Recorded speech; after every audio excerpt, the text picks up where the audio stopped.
The 11th Annual Commonwealth Caribbean Association of Integrity Commissions and Anti-Corruption Bodies CCAICACB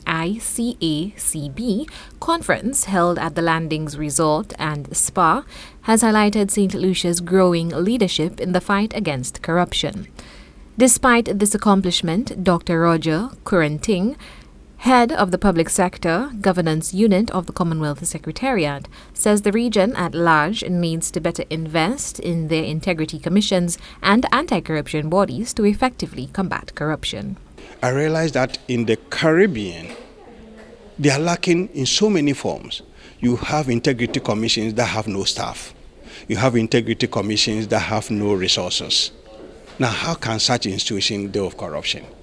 So I'm using this medium to get to government in the region that one of the criteria for assessing whether the country is doing well internationally is how effective your institutions against corruption is taken care of. Cranston Morgan, Commissioner of the Jamaica Revenue Department and a participant at the conference, noted that while he could not comment on other islands specifically, he believes the tight-knit and close nature of Caribbean societies can create conditions that allow corruption to flourish. Some of the things that people would do just as, thinking it's a favor, starts out at favors, and then it blossoms into full-blown corruption.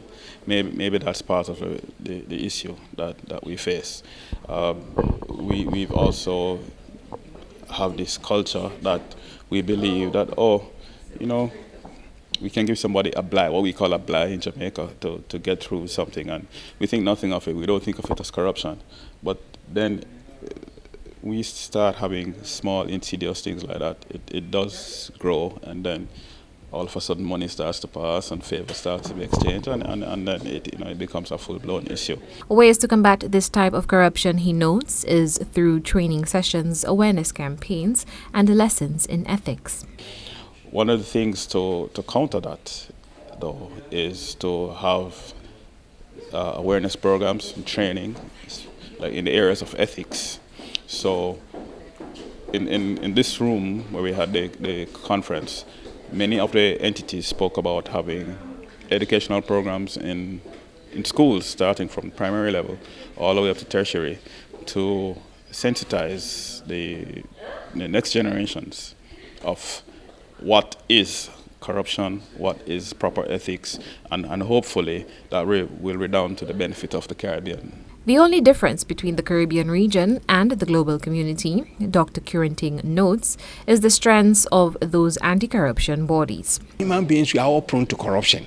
The only reason why those countries are doing better in fighting corruption is that they have a stronger institutions. That when you are corrupt, the institutions can come after you and deal with you. And those countries that are not doing well in fighting corruption are those countries that the institutions have been weakened. They are weakened because they lack resources, both financial and human resource. The island at the 11th conference was recognized for its strong performance on Corruption Perceptions Index, ranking 38th globally with a score of 59%, positioning it as a regional leader in transparency and good governance. For Choice News Now, I am Chelsea Osterday.